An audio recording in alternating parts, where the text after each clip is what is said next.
I'm curious how the people that feel empathetic about the uh, Israeli hostages held by Hamas, if they feel the same about the Palestinian hostages held by the Israeli government, because you got tons of Palestinian people that are being held hostage by the Israeli government under the guise of military detainment, but they're not charged with anything whatsoever that is being held hostage.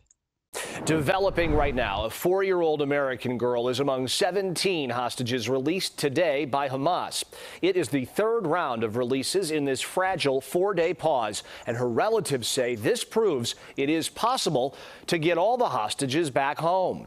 President Biden says he's more hopeful Americans will soon be freed, including 2 American women tomorrow.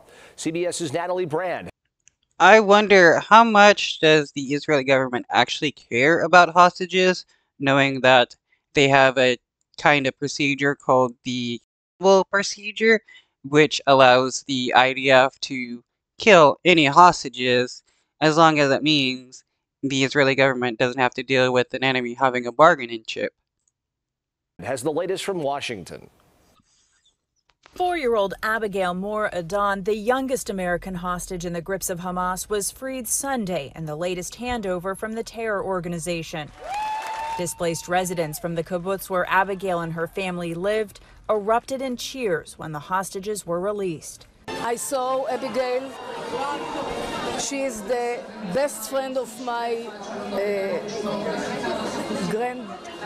granddaughter. They also expressed concern for those.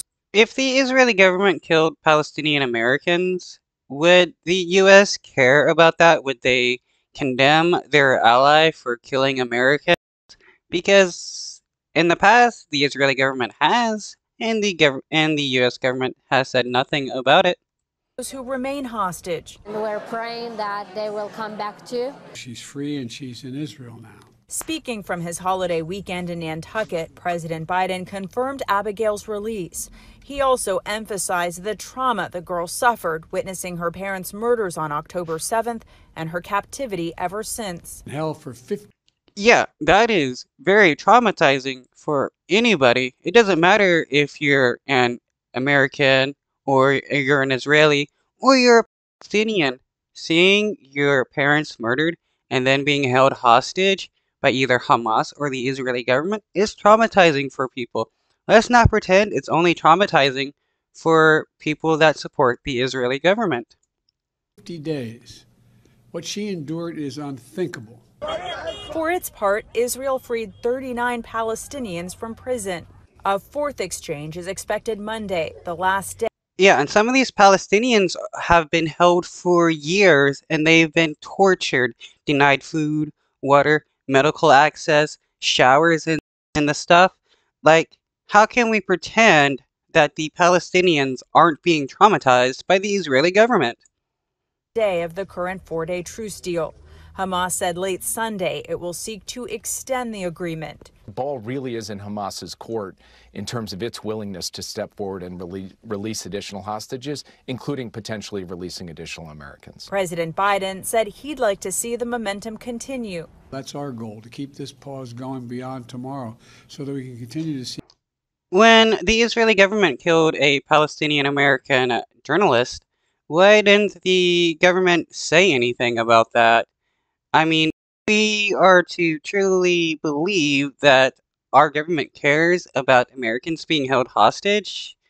Why doesn't the government say anything when the Israeli government kills Americans? See more hostages come out. Prime Minister Benjamin Netanyahu said he told President Biden in a phone call Sunday that while he welcomes an extension, Israel will resume full force against Hamas once this temporary truce is over. Natalie. Benjamin Netanyahu is a person who has advocated for the entire genocide of the Palestinian people. He claims that they're fighting Hamas, but why is he attacking UN shelters if he's fighting Hamas? Hamas doesn't work at UN shelters. UN staff members do, and the shelters house innocent Palestinians. Natalie Brandt, CBS News, Washington. Now, by the end of the day tomorrow, the U.S. says it expects to have a fuller picture from the Red Cross of the conditions of the remaining hostages. A survivor of the October 7th Hamas attacks on the Supernova Music Festival in Israel is sharing her story. Why don't we investigate the conditions of the Palestinians being held hostage by the Israeli government? You would see how egregious the conditions are. 27-year-old Maya Pariser, who has family in Chicago, was at that festival with her boyfriend and a large group of friends.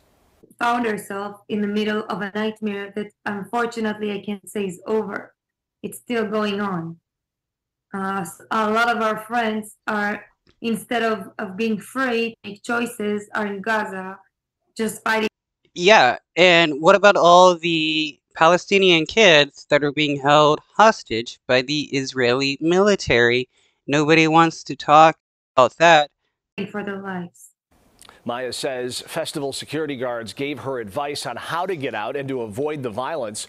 She says she was able to hide in the woods until she was able to get in touch with her family.